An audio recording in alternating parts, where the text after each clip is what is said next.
Bismillahirrahmanirrahim. Assalamualaikum warahmatullahi wabarakatuh. Alhamdulillahi ala ihsanih wa syukru lahu ala taufiqihi wa amtinanih. Wa ashhadu an la ilaha illallah wahdahu la syarika lah ta'ziman li sya'nih. Wa ashhadu anna Muhammadan abduhu wa rasuluh ad-da'i ila ridwanih. Allahumma salli alaihi wa ala alihi wa ashabihi wa ikhwanih. Amma ba'du. Jemaah salat maghrib rahimakumullah. Alhamdulillah pada malam hari ini dengan izin dan taufik dari Allah Subhanahu wa taala kita akan membahas Kitabul Jami'. Kitabul Jami' adalah bagian dari kitab Bulughul Maram min Adillatil Ahkam yang ditulis oleh Al-Hafidh Ibnu Hajar Al-Asqalani rahimahullahu ta'ala. Saya rasa kitab Bulughul Maram adalah kitab yang dikenal di tengah kaum muslimin. Ya, Bulughul Maram min Adillatil Ahkam. Ini salah satu kitab ringkas yang terbaik, kitab yang merangkum sejumlah hadis dalam pembahasan fikih. Ya, jadi berbagai hadis dimuat di dalam kitab Bulughul Maram, yang mana hadis-hadis itu merupakan pondasi hukum Islam, dimulai dari bab taharah, kemudian bab salat, bab haji, bab zakat, bab jihad, dan seterusnya. Hadis demi hadis dalam kitab Bulughul Maram itu disajikan secara ringkas oleh penulis, oleh Al-Hafidh Ibnu Hajar Al-Asqalani rahimahullah, termasuk penyebutan riwayat dengan sanadnya, dengan sanad mata rantai, dan juga penilaian terhadap derajat hadis, apakah sahih, dhaif, dijelaskan di dalam kitab tersebut.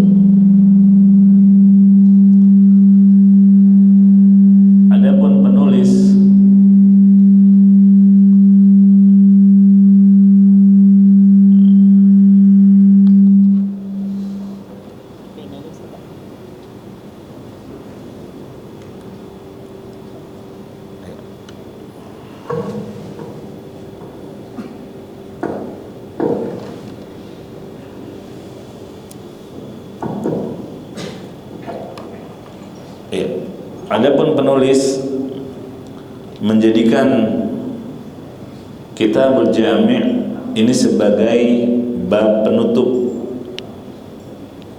bab terakhir, walaupun sejatinya bab terakhir ini tidak berhubungan dengan masalah fikih, tidak seperti bab-bab sebelumnya, ya, tidak terkait dengan fikih tertentu.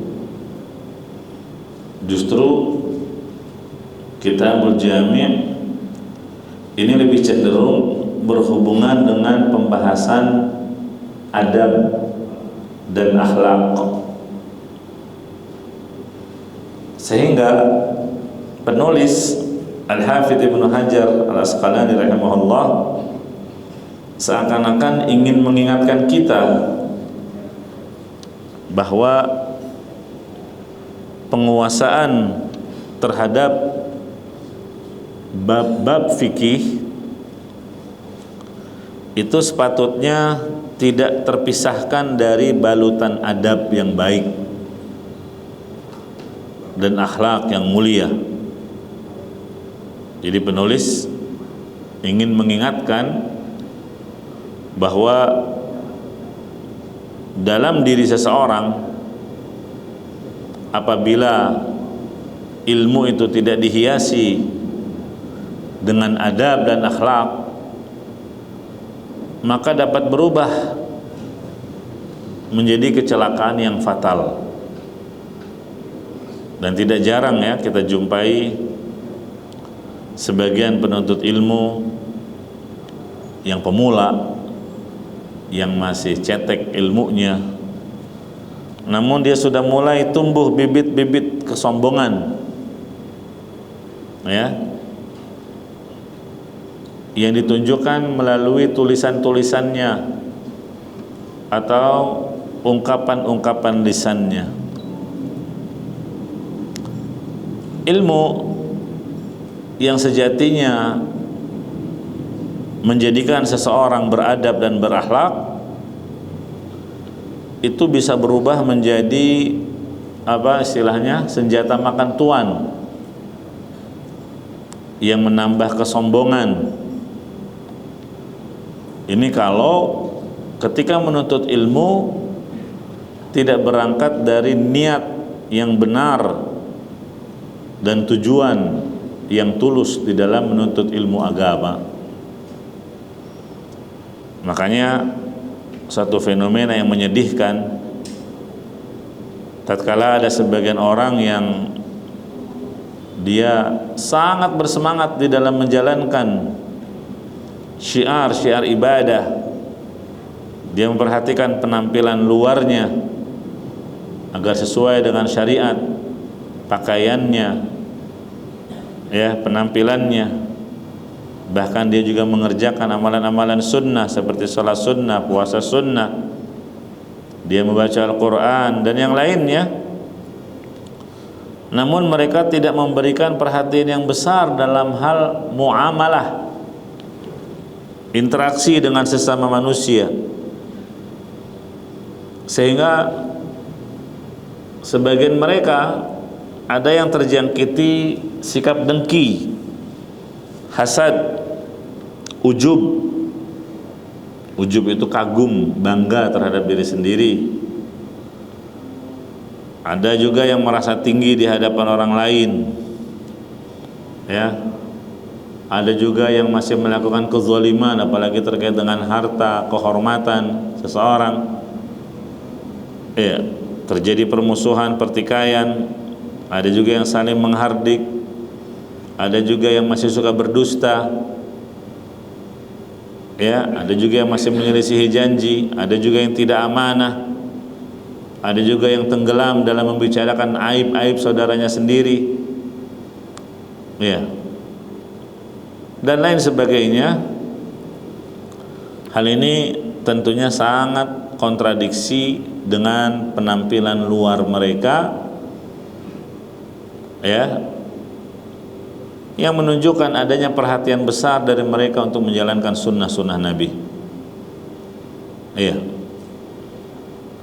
Pada hakikatnya orang-orang yang seperti ini, dia telah menghancurkan apa yang telah mereka bangun, merusak amalan-amalan mereka dan menggugurkan kebaikan-kebaikan mereka tanpa mereka sadari. Sebagaimana kata Nabi SAW, wa inna su'al khuluq yufsidul amal kama yufsidul khallul asal. Sesungguhnya akhlak yang buruk itu dapat merusak amalan sebagaimana cuka dapat merusak madu. Ya. Jamaah rahimakumullah,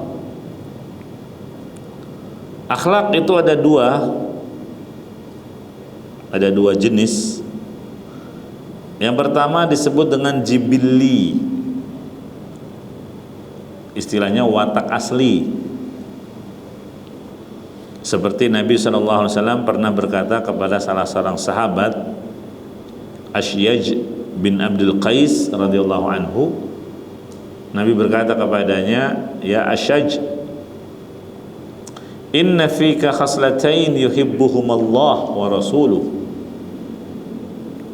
Wahai Ashyaj, sungguh pada dirimu ada dua perangai yang dicintai oleh Allah dan Rasulnya. Apa itu? Al-hilmu wal anah. Ya, dan yang pertama adalah al-hilm, kecerdasan,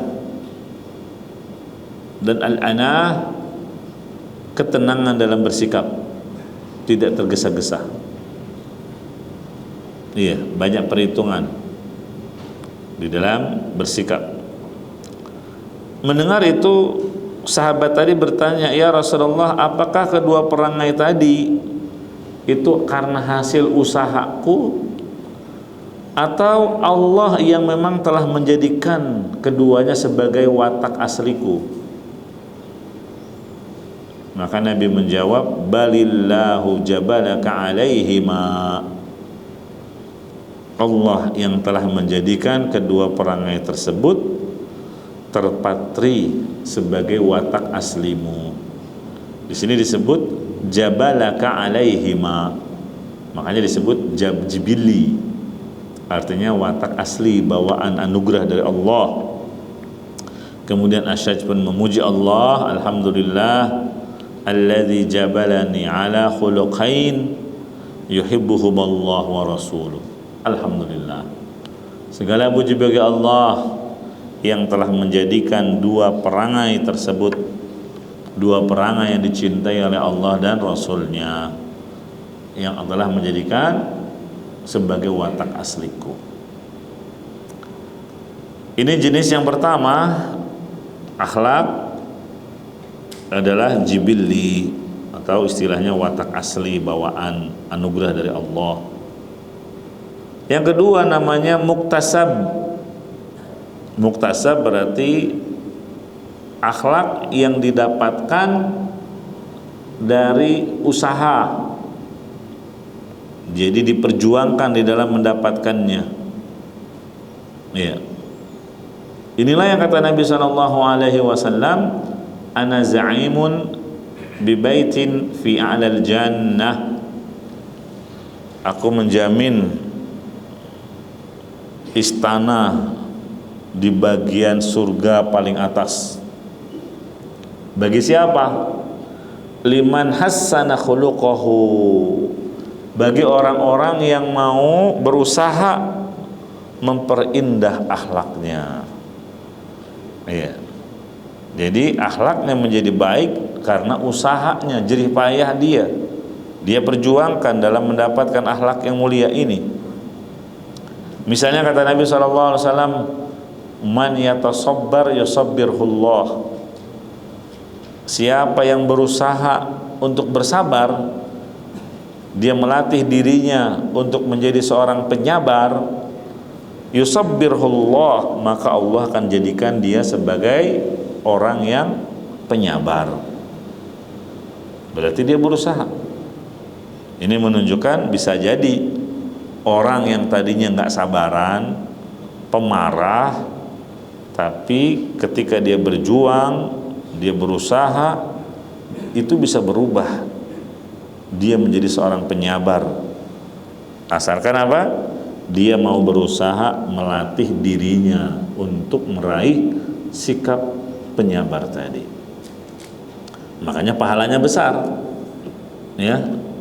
Dijanjikan oleh Nabi akan mendapatkan istana di surga yang paling atas. Oleh karena itu jamaah rahimakumullah, hendaknya seorang muslim berusaha untuk menghiasi dirinya, membiasakan dirinya dengan akhlak-akhlak yang mulia, akhlak yang sesuai dengan syariat. Ya. Jangan dia bilang, saya emang begini orangnya, ya, tabiat dan watak saya memang seperti ini, mau gimana lagi, nggak bisa diubah, nggak boleh. Atau kita mengatakan, dia memang orangnya begitu, udah bawaan, udah watak, bawaan lahir, kayaknya nggak bakalan bisa diubah gitu. Ya. Kalau seandainya perangai, watak, akhlak itu nggak bisa diubah, ya, untuk apa Rasulullah SAW memotivasi umatnya agar berakhlak mulia? Untuk apa Nabi SAW mengatakan dengan hadis tadi, aku menjamin istana di surga yang paling atas bagi orang yang mau berusaha merubah akhlaknya yang jelek. Kalau watak nggak bisa diubah, akhlak nggak bisa diubah, untuk apa Nabi motivasi seperti ini?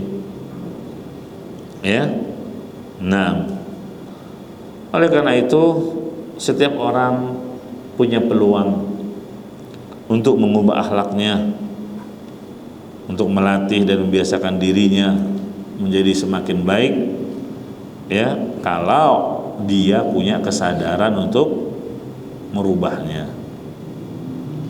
Ya, gimana cara mengubah akhlak? Ya, ada banyak yang harus dia upayakan. Misalnya, dia harus berjuang terus-menerus memperbaiki niat. Ya, dia harus belajar tentang akhlak yang mulia, apa saja itu. Dia mempelajari faktor-faktor untuk terbentuknya akhlak yang mulia bagaimana.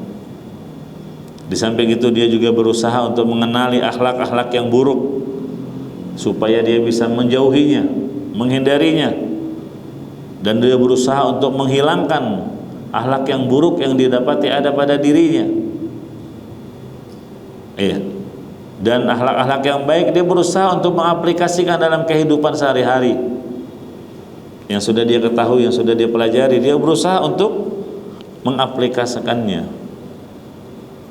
Dan juga dia berusaha mengajak orang lain, terutama orang-orang terdekat dengannya, keluarganya, kerabatnya, teman-temannya, agar berakhlak-akhlak yang mulia. Diingatkan ketika mereka berakhlak dengan akhlak yang hina dan tercela. Iya, sehingga apa? Dirinya pun ikut terpacu untuk mempraktikkan akhlak yang mulia ini. Nah, jemaah rahimani wa rahimakumullah, buku yang ada di hadapan kita ini sebagai usaha sederhana dalam rangka menjelaskan sejumlah hadis yang berkaitan dengan akhlak yang mulia dan adab-adab, ya, yang ada di dalam ajaran Islam. Disebut Kitabul Jami'. Al-Jami' artinya yang mengumpulkan. Karena di Kitabul Jami' ini terkumpul 6 bab, ya, yang berkaitan dengan akhlak. Yang pertama bab al-adab, bab tentang adab. Yang kedua bab al-bir wassilah, bab tentang bagaimana beramal kebajikan dan bagaimana mengukuhkan tali silaturahim. Bab yang ketiga az-zuhud wal wara, tentang zuhud dan wara. Nanti kita jelaskan apa itu zuhud, apa itu wara. Yang keempat bab at-targhib min makarimil akhlaq, bab yang isinya apa? At-targhib min makarimil akhlaq, motivasi agar kita memiliki akhlak yang mulia. Dan bab yang kelima kebalikannya at-tarhib, ya, peringatan dari akhlak-akhlak yang tercela, akhlak-akhlak yang hina, akhlak-akhlak yang buruk agar dijauhi. Dan bab yang keenam az-zikir wad du'a, bab yang berkaitan dengan zikir dan doa. Nah, karena bab kitab ini mencakup atau mengumpulkan 6 bab tadi, disebutlah kitabnya dengan nama Kitabul Jami'. Jelas ya? Yang pertama bab al-adab,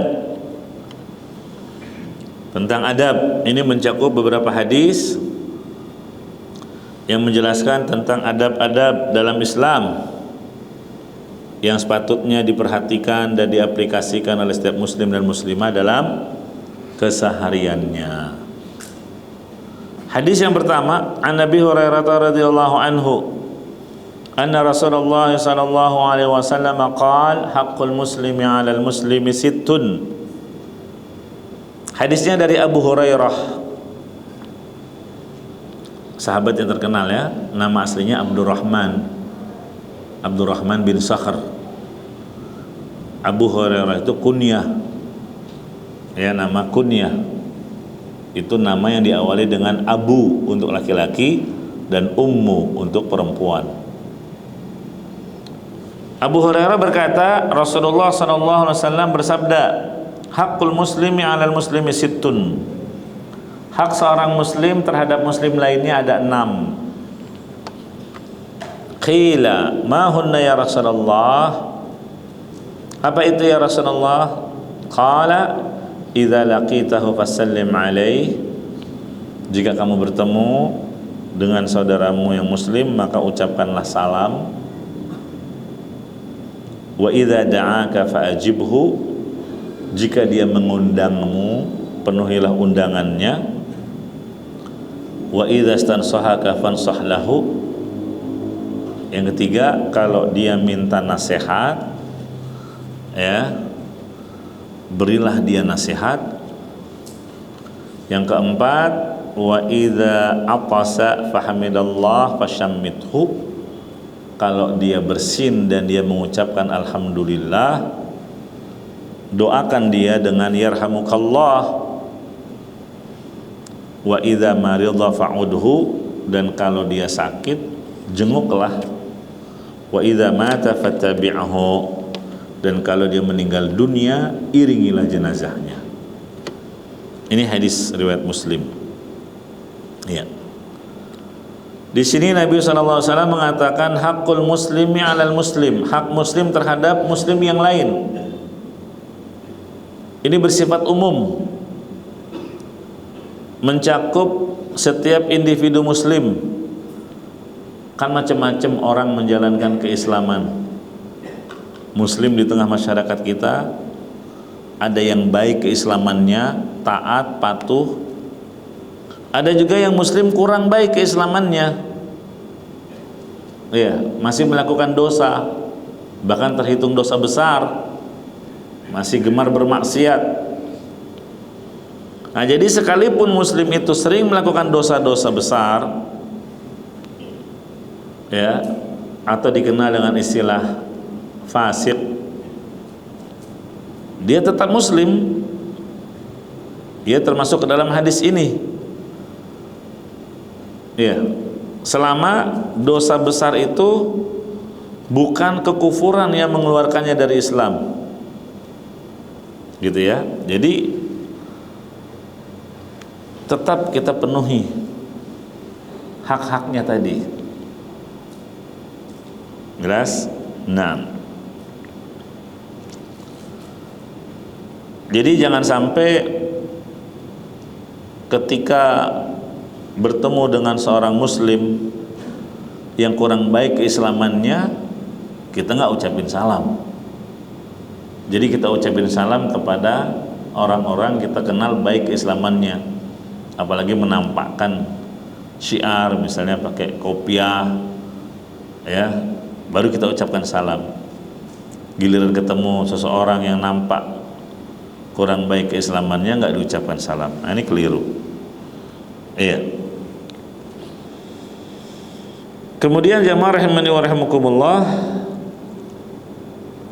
Nabi mengatakan sittun, ada 6. Ini bukan batasan cuma 6, ya, tapi ini hanya sebagai penegasan perhatian yang lebih dari Nabi terhadap 6 perkara ini daripada yang lainnya.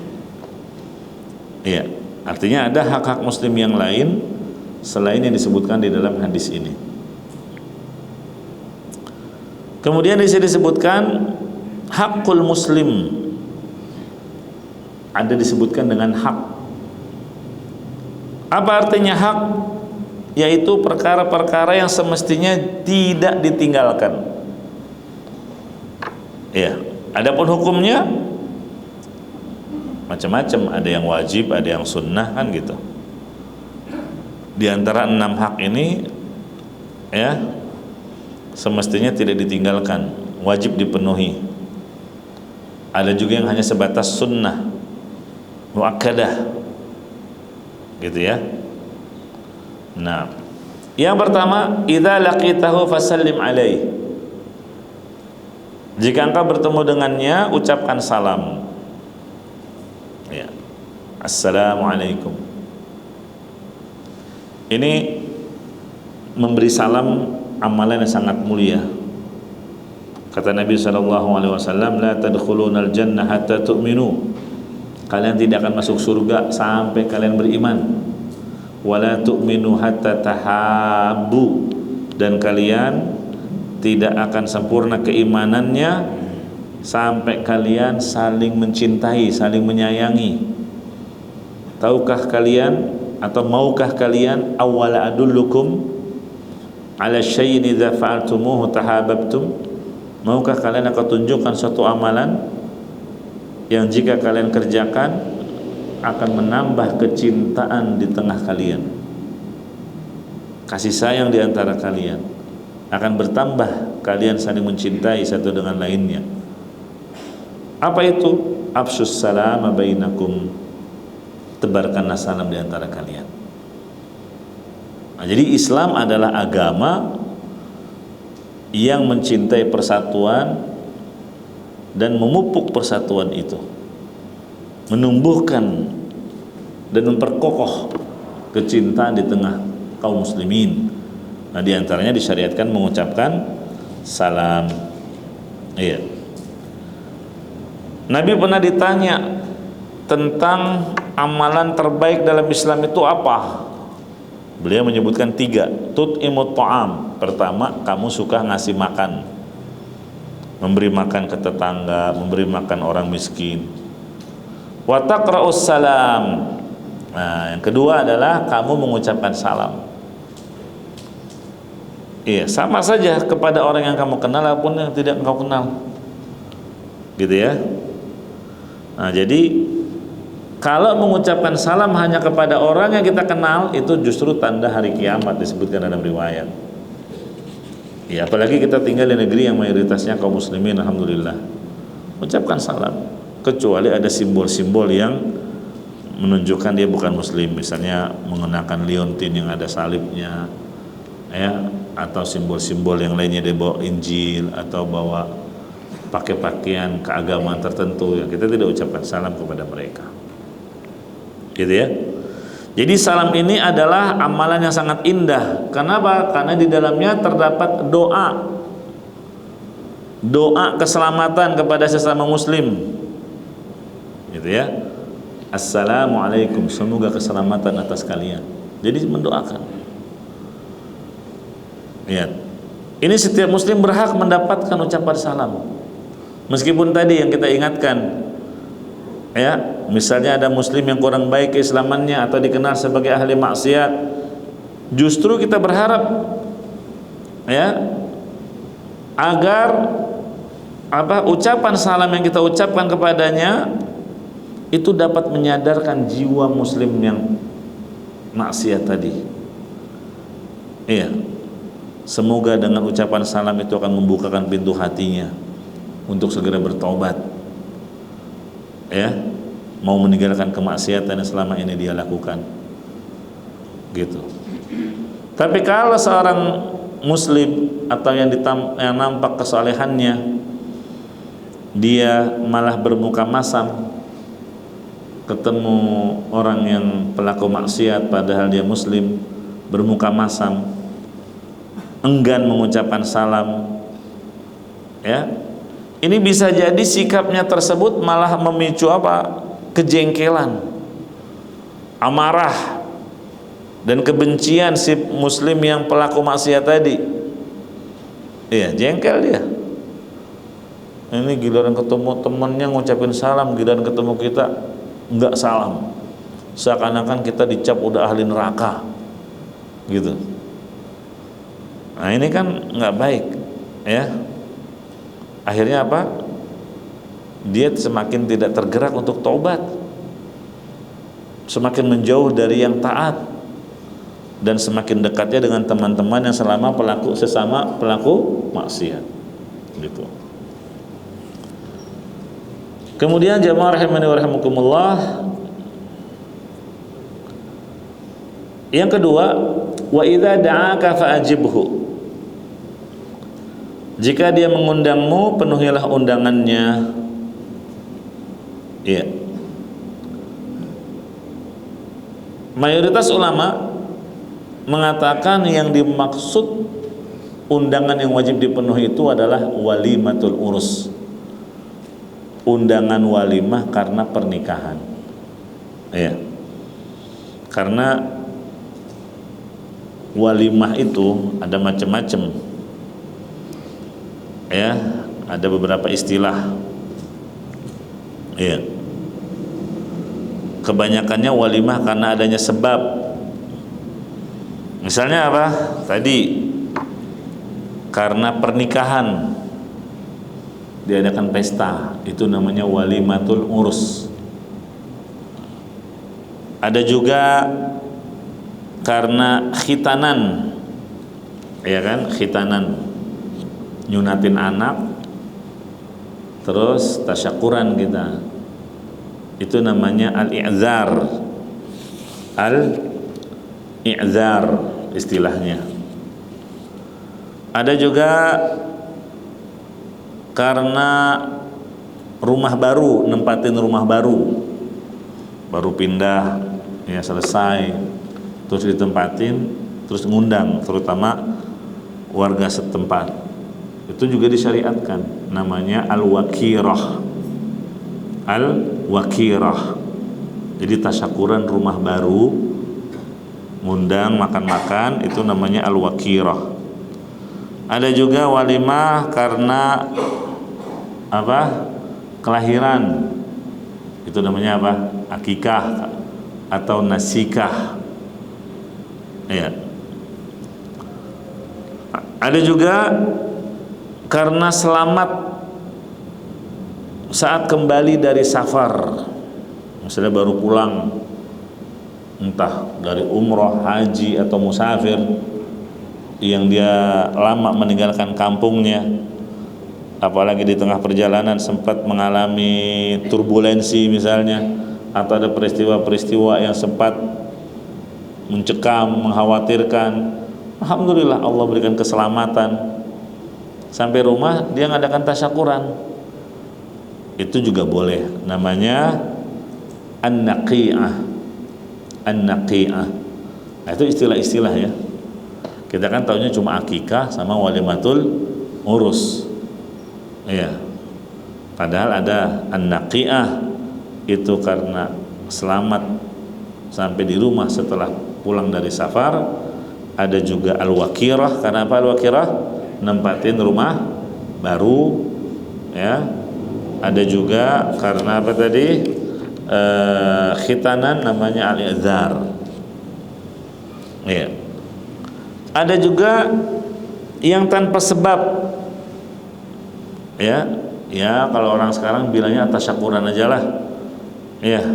Apakah karena lulus ujian, anaknya diterima di sebuah universitas atau instansi pemerintah, atau karena kenaikan pangkat, atau sembuh dari penyakit, dan yang semisalnya. Kalau dia mau tasyakuran, mengundang orang untuk makan di rumahnya, itu bagus, itu hal yang baik, ya, dalam rangka apa? Berbagi kebahagiaan dan berbuat baik kepada sesama muslimin. Nah, dari seluruh macam undangan tadi, yang dimaksud dalam hadis adalah jenis yang pertama, yaitu undangan karena walimah pernikahan.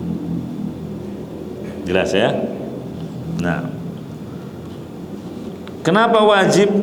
Karena Nabi mengatakan, wa man lam yujib ad-da'wah faqad asallaha wa rasulah. Barang siapa yang tidak memenuhi undangan walimah, maka dia telah bermaksiat kepada Allah dan Rasulnya.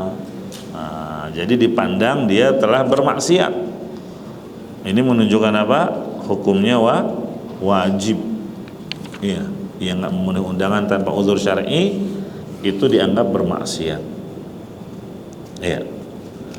Tapi ada syarat menjadi wajib dihadiri. Apa syaratnya wajib menghadiri undangan walimah?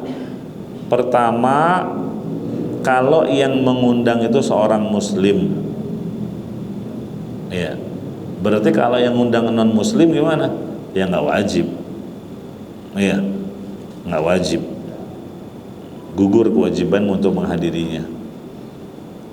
Syarat yang kedua, orang yang mengundang bukanlah orang yang sedang diboikot. Bukanlah orang yang sedang diboikot. Misalnya yang mengundang punya pemahaman menyimpang, terpapar pemahaman Syiah misalnya, Syiah Rafidhah, atau mengakui ada nabi lain setelah Nabi Muhammad SAW, katanya Mirza Ghulam Ahmad. Ya, ini kan pemikiran-pemikiran yang menyalahi akidah.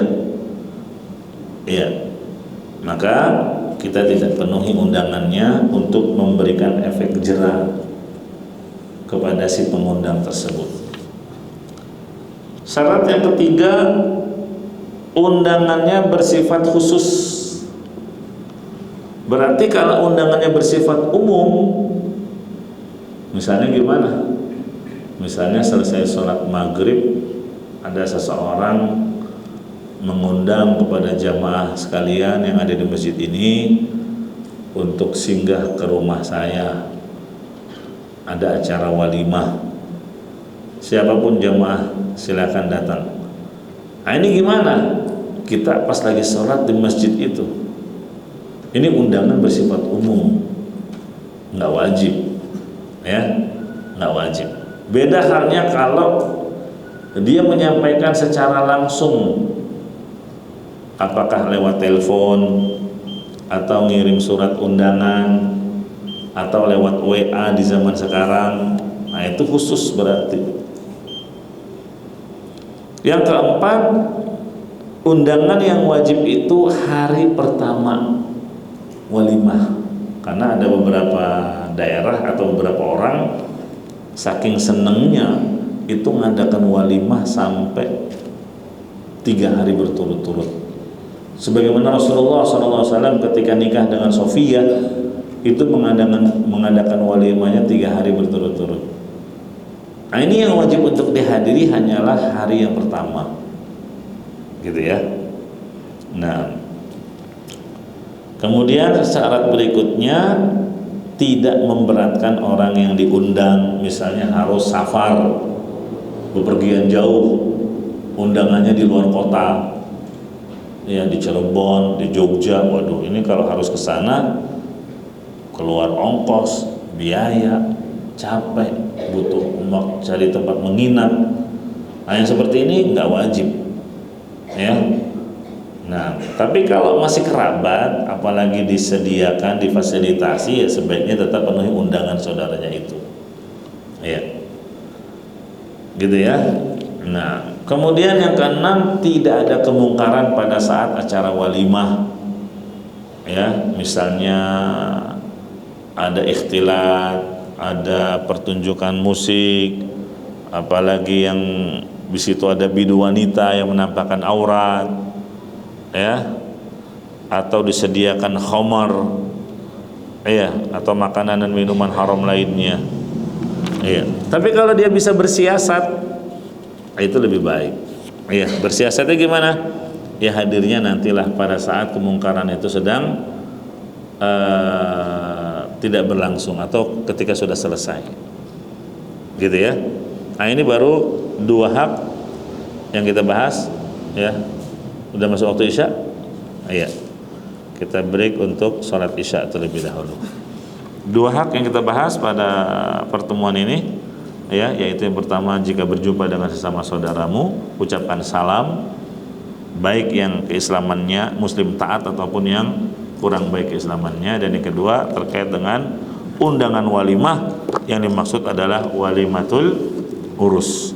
Adapun walimah-walimah yang lainnya itu hukumnya hanya sunnah saja, bukan wajib. Demikian, insyaallah kita lanjut ba'da salatul isya biiznillah taala. Barakallahu fikum wa jazakumullahu khairan. Wallahu a'lam. Wassalamualaikum warahmatullahi wabarakatuh. Bismillahirrahmanirrahim. Assalamualaikum warahmatullahi wabarakatuh. Alhamdulillah, wassalatu wassalamu ala rasulillah wa ala alihi wa ashabihi wa mawalah. Wa la hawla wa la quwata illa billah. Amma ba'du. Hak yang ketiga yang disebutkan dalam hadis ini adalah wa idza stansahaka fansah lahu atau fansahhu. Jika saudaramu minta nasihat, maka nasihatilah dia. Ya. Asalnya memberi nasihat itu sunnah. Tapi manakala ada yang datang kepadamu, mungkin dia memandang kamu adalah orang yang bisa memberikan solusi dari permasalahan yang sedang dia hadapi. Kamu adalah orang dekat dengannya, dia minta nasihat, maka hukumnya menjadi wajib memberikan nasihat, berubah. Jelas ya? Jadi pada asalnya memberi nasihat itu sunnah. Kapan dia menjadi wajib? Manakala kamu dipinta untuk memberikan nasihat tersebut. Ya. Misalnya ada yang datang ya pada kita dengan mengatakan, ya akhi, ada orang yang ingin melamar putri saya. Ya, laki-laki ini Anda mengenalnya, tapi saya nggak begitu kenal dia. Bagaimana menurut antum laki-laki tersebut? Maka kita sebagai orang yang memang betul-betul mengenal pribadi laki-laki yang ditanyakan, ya kita wajib berusaha menjelaskan hakikat kepribadian orang tersebut sepanjang yang kita ketahui. Ya. Dan posisikan dirimu adalah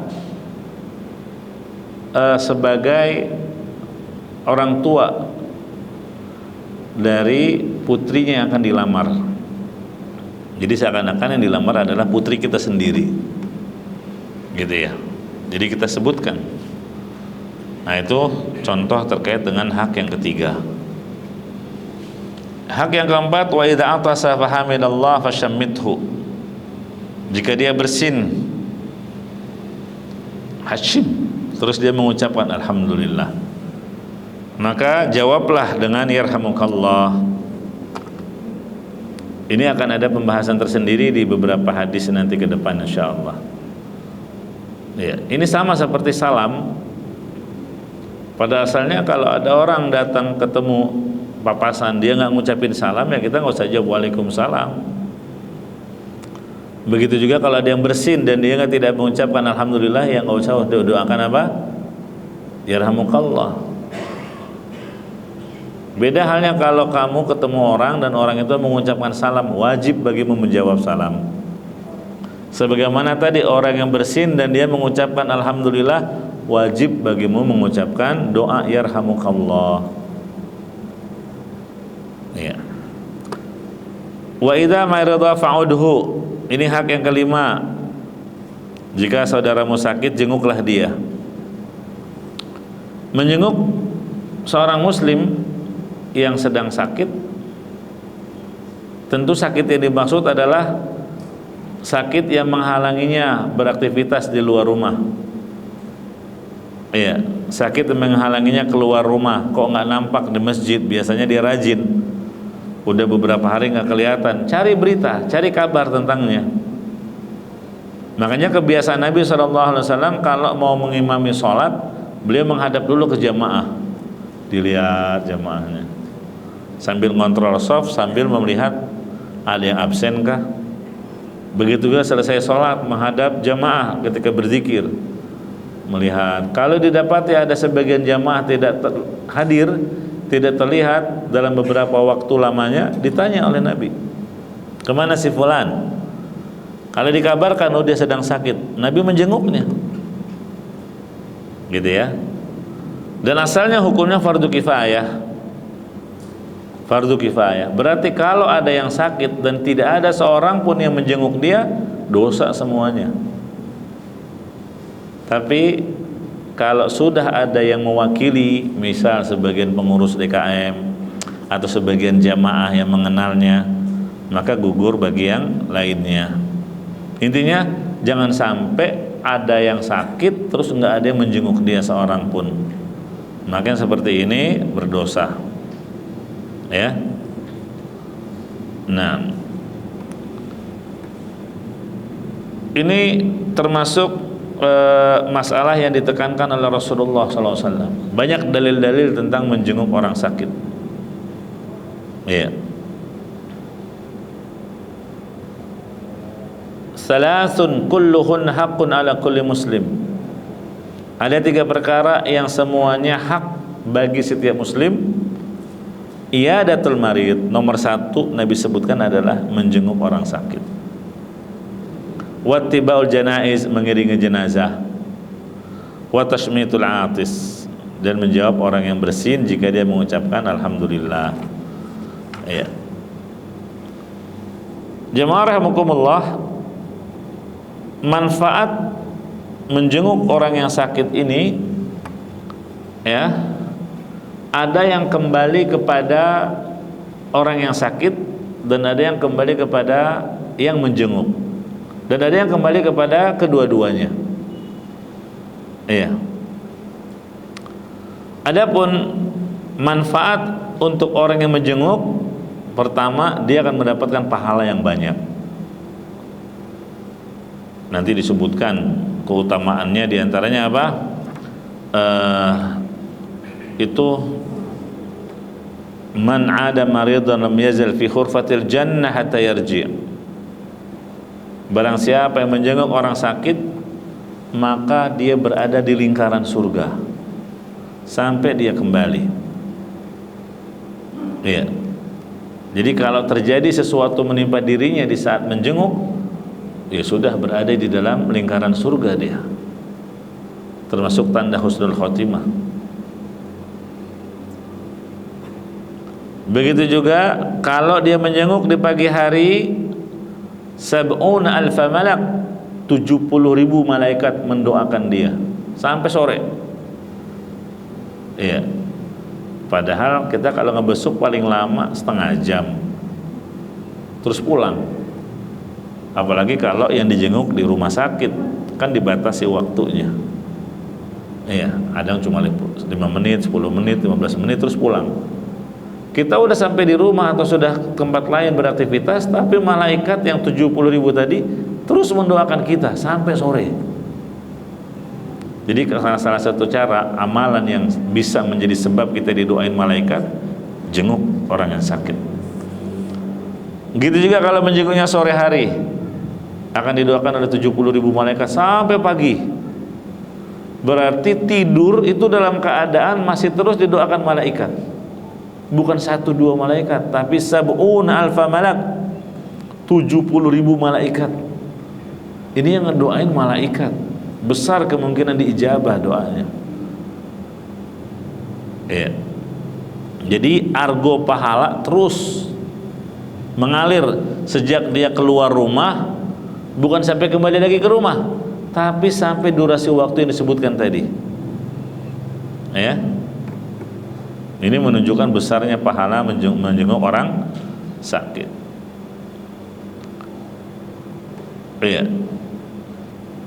Man 'ada maridan nada munadin minas sama, barang siapa yang menjenguk orang sakit, itu ada malaikat yang menyuruh. Apa seruannya? Tibta wa taba masyaq wa tabawwa'ta minal jannati manzilan. Engkau telah berbuat baik. Perjalananmu ini adalah perjalanan yang terbaik, dan engkau telah memesan sebuah tempat di surga. Nah, ini hadis sahih riwayat Ibnu Majah. Nah, dan beberapa dalil yang lainnya banyak ya. Ini manfaat bagi orang yang menjenguk. Yang pertama, dia akan mendapatkan banyak pahala. Yang kedua, dia akan menjadi orang yang pandai bersyukur, karena dia akan merasakan nikmatnya kesehatan ketika melihat saudaranya diuji dengan penyakit. Ya. kita jadi bersyukur melihat kondisi orang yang sedang sakit itu. Makanya kata Nabi SAW, ada dua kenikmatan yang banyak manusia tertipu karenanya, yaitu nikmat sehat dan waktu luang. Adapun manfaat yang kembalinya kepada orang yang sakit, yang dijenguk, ya, itu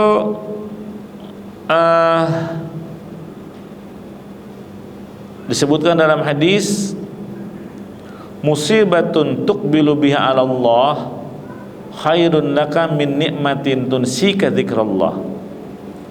Musibah yang menimpamu, yang membuatmu kembali kepada Allah, itu jauh lebih baik daripada kenikmatan tapi membuatmu lalai mengingat Allah, gitu ya.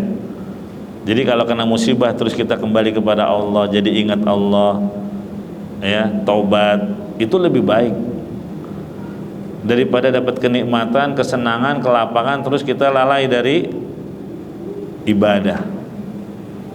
Ya. Laula mihanud dunya wa masaibuha la asabal abda min adwa'il kibri wal ujub wal farz'ah wal far'anah. Kata Imam Ibnu Qayyim, kalau bukan karena ada musibah-musibah yang menimpa seseorang di dunia, maka orang itu akan ditimpa penyakit kesombongan, ujub, ya, melakukan kezaliman, dan hatinya akan keras. Ya, ini bahaya, gitu ya. Nah, jadi jamaah rahimani wa rahimakumullah, makanya kalau ada yang sakit kita ucapkan la ba'sa tahurun insyaallah. Tidak mengapa, semoga sakitmu ini menggugurkan dosa-dosamu insyaallah. Ya. Kemudian orang yang sakit ketika tahu dijenguk oleh saudaranya, dia akan senang, menunjukkan adanya perhatian. Iya. Walaupun ternyata ketika engkau menjenguk, dia lagi tidur, jangan suruh bangunin, biar dia tahu kalau kita datang. Jangan mengganggu istirahatnya. Nanti juga yang menjaga akan menyampaikan. Kita bilangnya, oh ya sudah, jangan dibangunkan, kasihan.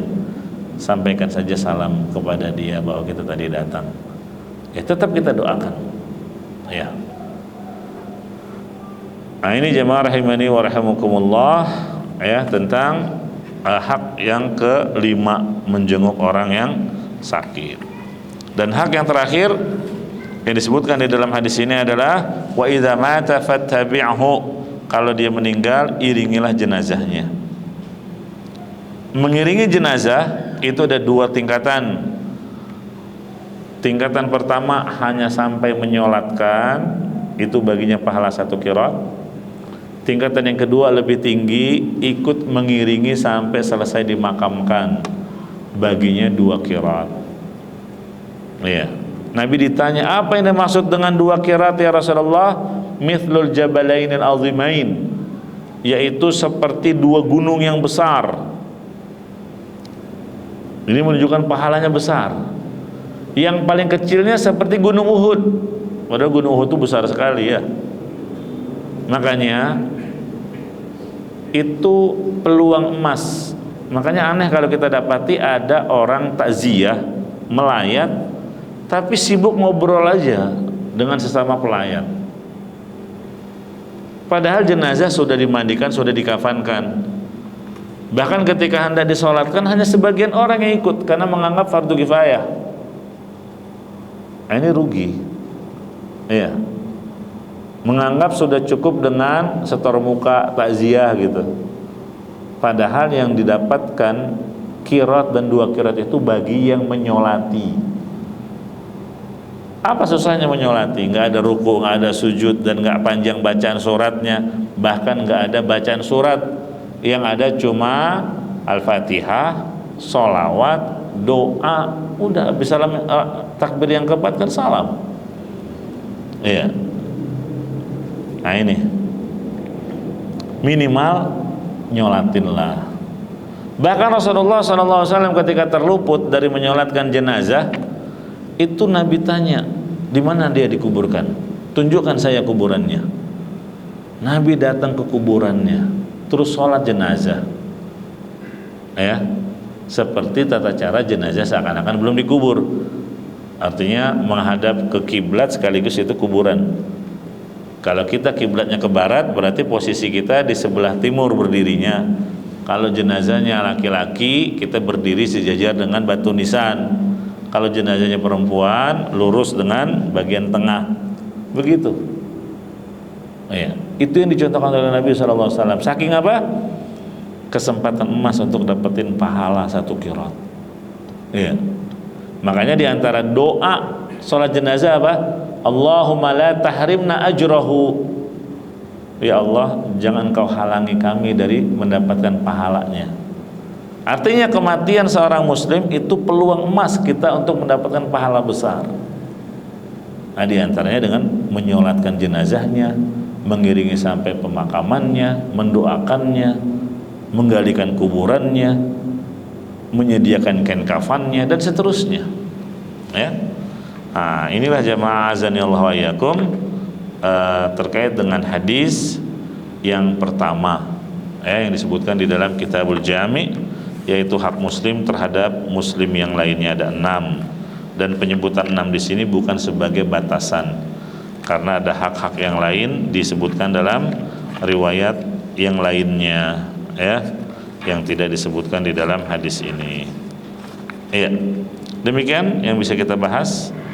Silakan kalau ada pertanyaan terkait materi atau yang lainnya, tafadhalu, barakallahu fikum wa jazakumullahu khairan.